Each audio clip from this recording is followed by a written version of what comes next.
Hello everyone, welcome to my YouTube channel limitless sunshine. ഇന്ന് ഞാനിവിടെ പറയാൻ പോകുന്നത് ഹോസ്പിറ്റൽ ബാഗിൽ പാക്ക് ചെയ്യേണ്ട ഏറ്റവും മസ്റ്റായിട്ടുള്ള ഒരു 5-6 ഐറ്റത്തിനെ പറ്റിയാണ്. ഞാൻ എല്ലാ ഐറ്റത്തിൻ്റെ ലിസ്റ്റൊന്നും തരുന്നില്ല. എനിക്ക് അത്ര യൂസ്ഫുൾ ആയിട്ടുള്ള ഒരു 5-6 ഐറ്റത്തിൻ്റെ കാര്യം മാത്രമേ ഞാൻ പറയുന്നുള്ളൂ. ഫസ്റ്റ് ഓഫ് ഓൾ, ഏറ്റവും കൂടുതൽ യൂസ്ഫുൾ ആയിട്ടുള്ള ഒരു കാര്യമാണ് ഈ ഒരു മെറ്റേണിറ്റി പാൻറ്റീസ് എന്ന് പറയുന്നത്. ഇപ്പോൾ സാധാരണ നമ്മൾ എല്ലാവരും സജസ്റ്റ് ചെയ്യുന്ന ഒരു കാര്യം തന്നെയാണ് പാഡ് മേടിക്കണം എന്നുള്ളത്, പ്രത്യേകിച്ച് മെറ്റേണിറ്റി പാഡ് മേടിക്കണം എന്നുള്ളത്. എന്നാൽ in which actually the main concern is that നമ്മൾ നോർമലി മേടിക്കാൻ കിട്ടുന്ന പാഡ് ഇത്രയും വലുതായിരിക്കും, ഇത്രയും ബിഗ് സൈസ് ഉള്ളതായിരിക്കും. അത് ഭയങ്കര അൺകംഫർട്ടബിൾ ആണ്. അപ്പോൾ എനിക്ക് സെക്ഷൻ ആയിരുന്നു, അപ്പോൾ എനിക്കറിയാം ഇത് എത്ര അൺകംഫർട്ടബിൾ ആയിരുന്നു എന്നുള്ളത്. പാൻറ്റീസ് യൂസ് ചെയ്യാൻ പറ്റില്ല, അത് മാത്രമല്ല ഇതൊരു പ്രത്യേക രീതിയിലായിരിക്കും അവർ നമുക്കിത് ടൈ ചെയ്ത് തരുന്നത്. ഭയങ്കര ബുദ്ധിമുട്ടായിരുന്നു. ആ ഒരു ഇറിറ്റബിലിറ്റി കുറയ്ക്കാൻ ഹെൽപ്പ് ചെയ്തത് ഈ പാൻറ്റീസ് ആയിരുന്നു. ഇതെന്ന് പറയുന്നത് നമ്മൾ നോർമൽ പാൻറ്റീസ് പോലെ തന്നെ നമുക്ക് ഇടാൻ പറ്റുന്ന, നമ്മൾ നോർമൽ ഇന്നേഴ്സ് ഇടുന്ന പോലെ ഇടാൻ പറ്റുന്ന രീതിക്കാണ്, പക്ഷെ ഡിസ്പോസിബിൾ ആണ്. അപ്പോൾ നമുക്ക് വലിയ പൈസ ആകുന്നില്ല, എന്നാൽ നമുക്ക് കംഫർട്ടബിൾ, ഈവൻ സെക്ഷൻ ആയിക്കോട്ടെ, ഇനി അതല്ലെങ്കിൽ നാച്ചുറൽ ലേബർ ആയിക്കോട്ടെ, എന്തായാലും നോർമൽ ലേബർ ആയിക്കോട്ടെ, എന്ത് കേസ് വന്നാലും നമുക്ക് ഈ ഒരു പാൻറ്റീസ് വരുമ്പോഴത്തേക്കും അത്രയും കംഫർട്ടബിളായിട്ട് നമുക്ക് ആ ഒരു സിറ്റുവേഷൻ ഹാൻഡിൽ ചെയ്യാൻ പറ്റും. So this is the first suggestion. Second suggestion എന്ന് പറയുന്നത് ബ്രസ്റ്റ് പമ്പാണ്. ഇതാരും പൊതുവേ സജസ്റ്റ് ചെയ്യുന്നൊരു കാര്യമല്ല ബ്രസ്റ്റ് പമ്പ് എന്ന് പറയുന്നത്. കാരണം അത് പാലുണ്ടോ, അല്ലെങ്കിൽ പാലങ്ങനെ എക്സ്പ്രസ് കൊടുക്കാൻ പ്ലാൻ ഉണ്ടോ, അതോ ഒള്ളി നമ്മൾ ബ്രസ്റ്റ് മിൽക്ക് ഫീഡ് ചെയ്യാനോ ഡയറക്റ്റ്ലി, ഇതൊക്കെ അനുസരിച്ചായിരിക്കും എല്ലാവരും ഈ ഒരു ബ്രസ്റ്റ് പമ്പ് ഓർഡർ ചെയ്യുക.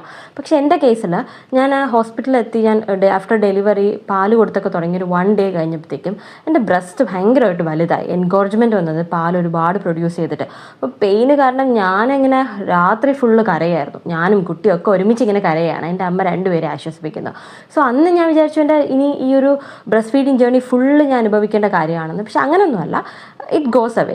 ബട്ട് ആ ഒരു ടൈമിൽ, എസ്പെഷ്യലി ആ ഒരു 2-3 വീക്സ് ഫസ്റ്റ് നമ്മളൊന്ന് പാൽ നമ്മുടെ സപ്ലൈ ഒന്ന് അഡ്ജസ്റ്റ് ആവുന്ന ടൈമിൽ നമുക്ക് ഈ ഒരു ബ്രസ്റ്റ് പമ്പ് ഭയങ്കര യൂസ്ഫുൾ ആണ്. ഞാൻ അങ്ങനെ ഹോസ്പിറ്റലിൽ വെച്ച് മേടിച്ച ഒരു സംഭവമാണിത്.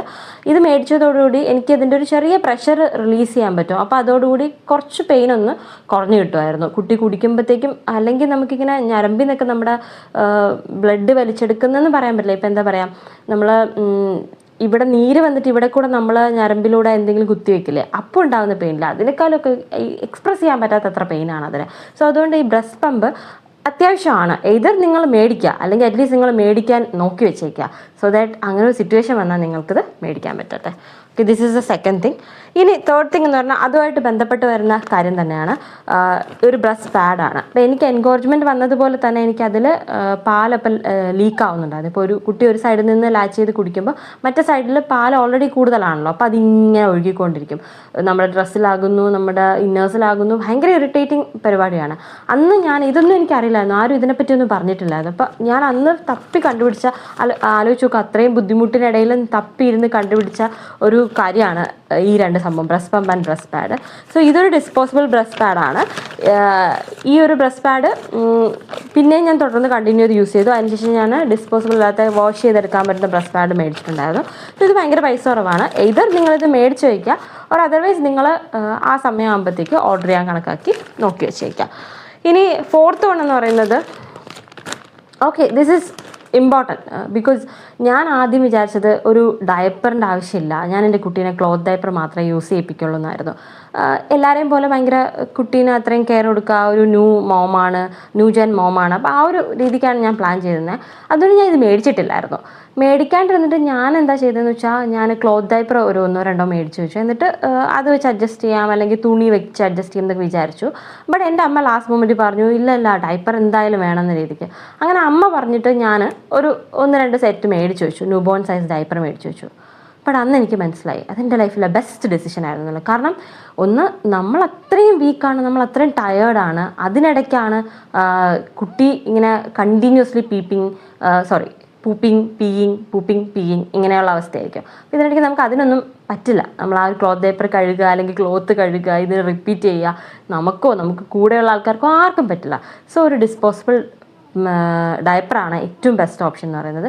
അത് കഴിഞ്ഞ് നിങ്ങൾക്ക് കുട്ടീനെ ഡയപ്പർ ഫ്രീ ആക്കണം എന്നുണ്ടെങ്കിൽ അത് കഴിഞ്ഞിട്ട് ടൈം ഉണ്ടല്ലോ, ഒരു 2-3 months ഒക്കെ അങ്ങനെ പോട്ടെ. അത് കഴിഞ്ഞിട്ട് നമുക്ക് പതിയെ ഡയപ്പർ ഫ്രീ ആക്കാം. അതാണ് ഏറ്റവും നല്ലത്. സോ ഇത്രയും ഒരിക്കലും നടക്കാത്ത എക്സ്പെക്റ്റേഷൻസ് വെച്ചിട്ട് പോകരുതെന്നാണ് എൻ്റെ സജഷൻ. ഇനി ഫിഫ്ത്ത് വൺ എന്ന് പറയുന്നത് ഫീഡിങ് പില്ലോ ആണ്. അത് പല ടൈപ്പുണ്ട്. ഇതൊക്കെ ശരിക്കും പറഞ്ഞാൽ ഈ പറയുന്ന എല്ലാ കാര്യങ്ങളും ഞാൻ ആ ഒരു 1 വീക്കിൽ മാത്രമല്ല, അല്ലെങ്കിൽ എൻ്റെ ആ ഒരു ഹോസ്പിറ്റൽ ടൈമിൽ മാത്രമല്ല, അല്ലാണ്ട് ഒരുപാട് യൂസ് ചെയ്തിട്ടുള്ള കാര്യമാണ്. ഈ ഒരു പാൻറ്റീസ് എനിക്ക് യൂസ് ചെയ്യേണ്ടി വന്നിട്ടില്ല. അതിനുശേഷമുള്ള പീരീഡ്സ് എനിക്ക് അത്രയും ഹെവി ആയിട്ടില്ല. പിന്നെ ബ്രസ്റ്റ് പാഡ് ഞാൻ യൂസ് ചെയ്തിട്ടുണ്ട്. ബ്രസ്റ്റ് പമ്പ് ഞാൻ ഒരുപാട് തവണ പുറത്തൊക്കെ പോകുന്നിടത്ത് കുട്ടിക്ക് വേണ്ടി പമ്പ് ചെയ്ത് വെച്ചിട്ട് പോകേണ്ട ബ്രസ്റ്റ് പമ്പിൻ്റെ കൂടെ തന്നെ എനിക്കൊരു ബോട്ടിൽ കിട്ടുന്നുണ്ടായിരുന്നു, ഫീഡിങ് ബോട്ടിൽ. അപ്പം ഞാൻ കംപ്ലീറ്റ്ലി ബ്രസ്റ്റ് ഫീഡിങ് ആയിട്ടുള്ളൊരു മോമാണെങ്കിലും എനിക്കത് അങ്ങനത്തെ ചില റെയർ കേസസിൽ യൂസ് ആയിട്ടുണ്ട്. അപ്പോൾ അത് അതിനുശേഷം പിന്നീട് യൂസ് ആയിട്ടുണ്ട്. പിന്നെയും എൻകോർജ്മെൻറ്റ് വന്നപ്പോൾ സഹായിച്ചിട്ടുണ്ട്. പിന്നെ ഈ ഫീഡിങ് പില്ലോ ആണെങ്കിലും ഫീഡിങ് പില്ലോയും നമുക്ക് ആദ്യത്തെ ടൈമിൽ നമുക്ക് ബാക്ക് പെയിൻ അങ്ങനെ ഒരുപാട് ഇഷ്യൂ ഉണ്ട്. അതിനിടയ്ക്ക് നമ്മൾ ഫീഡ് ചെയ്യുന്നത്. ഇതിനിടയ്ക്ക് ഈ ലാക്ടേറ്റിംഗ് കൺസൾട്ടൻ്റ് ഒക്കെ വരും, വന്നിട്ട് ഇങ്ങനെ നമ്മളോട് ഇങ്ങനെ കുട്ടിക്ക് കൊടുക്കണം, അങ്ങനെ ചെയ്യണം, ഇങ്ങനെ ചെയ്യണം, കുറേ സജഷൻസാണ്. നമുക്ക് ഭയങ്കര ഓവർവെൽമിങ് ആണ് ഇതൊക്കെ. നമ്മളെ ഒരു വല്ലാത്ത അവസ്ഥ. അല്ലാണ്ട് കുട്ടി പഠിച്ചു വരുന്നേ ഉള്ളൂ ലാച്ച് ചെയ്യാൻ വേണ്ടി. ഇതിനിടയ്ക്ക് നമ്മൾ കുട്ടീനെ മൂക്കടയാതെ നോക്കണം, നമ്മൾ അങ്ങനെ ഒരുപാട് കാര്യങ്ങൾ ശ്രദ്ധിക്കാനുണ്ട്. അപ്പോൾ ഇതിനിടയ്ക്ക് നമ്മൾ ആരാ ശ്രദ്ധിക്കുക? അപ്പോൾ ബാക്ക് പെയിൻ ഒക്കെ വരാതെ കുട്ടീനെ ഫീഡ് ചെയ്യാൻ പറ്റുന്നത് ഇതുപോലത്തെ ഒരു ഫീഡിങ് പില്ലോ മേടിച്ച് കഴിഞ്ഞാൽ നമുക്ക് ഈസി ആയിട്ട് നമുക്ക് ഫീഡ് ചെയ്യാൻ പറ്റും, കുറച്ചുകൂടെ നമുക്ക് സപ്പോർട്ട് ചെയ്യും. പക്ഷേ ഈ ഫീഡിങ് പില്ലോ മാത്രമല്ല കേട്ടോ, എൻ്റെ ചുറ്റും ഒരുപാട് പില്ലോസ് ഉണ്ടാവുമായിരുന്നു ആ സമയത്ത്. But this feeding pillow help and this was A gift from my friend. Thank you so much my friend, it helped. The last and final one. Last എന്ന് പറഞ്ഞിട്ട് അത് മോശമായിട്ടുള്ള കാര്യമൊന്നുമല്ല, ഇതെൻ്റെ ഒരു വർത്തായിട്ടുള്ള പർച്ചേസാണ്. ഞാൻ ഹോസ്പിറ്റൽ ബാഗിന് വേണ്ടി പാക്ക് ചെയ്തൊരു സംഭവമാണ്. ഇത് മുസ്ലിം ക്ലോത്താണ്. ഞാൻ ഫസ്റ്റ് ക്രൈയിൽ നിന്ന് മേടിച്ചതാണ്. ഈ ഒരു 3 സെറ്റായിട്ടാണ് കിട്ടുന്നത്. ഭയങ്കര സോഫ്റ്റാണ്, ബ്രീത്തബിളാണ്, ഭയങ്കര നല്ലൊരു ക്ലോത്താണിത്. ഇപ്പോഴും I am still using this. ഇതിന് ഒരുപാട് യൂസ് ഉണ്ട്. നമുക്ക് ഇതിനെ കുട്ടീനെ സ്വാഡിൽ ചെയ്യാൻ യൂസ് ചെയ്യാം, കുട്ടീനെ ഒരു ബ്ലാങ്കറ്റ് പോലെ യൂസ് ചെയ്യാം. കാരണം ഇത് വളരെ ലൈറ്റാണ്.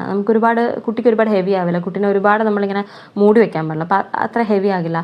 പിന്നെ നമുക്ക് കുട്ടീനെ ഫീഡ് ചെയ്യുന്ന സമയത്ത് കുട്ടീനെ കംപ്ലീറ്റ്ലി പൊതിഞ്ഞ് ചൂട് കയറ്റി ആ ഒരു അവസ്ഥ വരണ്ട. ഇതാണെങ്കിൽ കാണാനും പറ്റില്ല, ഇത് അത്ര സീത്രൂ ഒന്നും അല്ല, ഇത് നല്ല ക്വാളിറ്റിയാണ്, എന്നാൽ കുറച്ച് ബ്രീത്തബിൾ ആണ്. അപ്പോൾ അതുകൊണ്ട് നമുക്ക് അങ്ങനെ ഒരുപാട് ബർക്ക് ക്ലോത്ത് എല്ലാം ഒരു മിക്സഡ് യൂസ് ആയിരുന്നു. അപ്പോൾ ഇതിപ്പോഴും എൻ്റെ കയ്യിലുണ്ട്, ഇതിപ്പോഴും യൂസ് ചെയ്യുന്നുണ്ട്.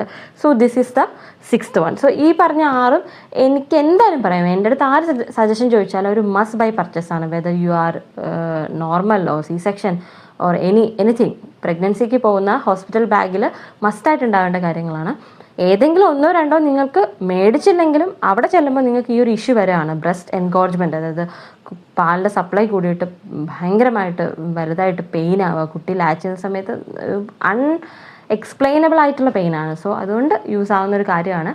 അപ്പോൾ ആരും ഇത് വേസ്റ്റാണെന്ന് വിചാരിക്കേണ്ട. ഇതിപ്പോൾ ഞാനിപ്പോൾ ഒരു 6-7 months ആയി എൻ്റെ കുട്ടിക്ക്. ഇപ്പോഴും എനിക്കിത് ഓർത്ത് പറയാൻ പറ്റുന്നുണ്ടെങ്കിലും ഇത് അന്ന് ഒരുപാട് യൂസ് ആയിട്ടുണ്ട് ആൻഡ് ഇപ്പോഴും എനിക്ക് യൂസ് ആകുന്നുണ്ട്. So this is my video for today. Thank you so much for watching. I hope this is helpful. Please subscribe, like and comment and let me know if any of such important product is missing. ഏതെങ്കിലും നിങ്ങൾക്ക് useful ആയിട്ടുള്ള, ഞാൻ പറയാതെ ബാക്കിയുള്ളവർ അറിയണം എന്ന് തോന്നുന്ന ഏതെങ്കിലും പ്രോഡക്റ്റ്സ് ഉണ്ടെങ്കിൽ കമൻറ്റ് ചെയ്യുക. Thank you so much.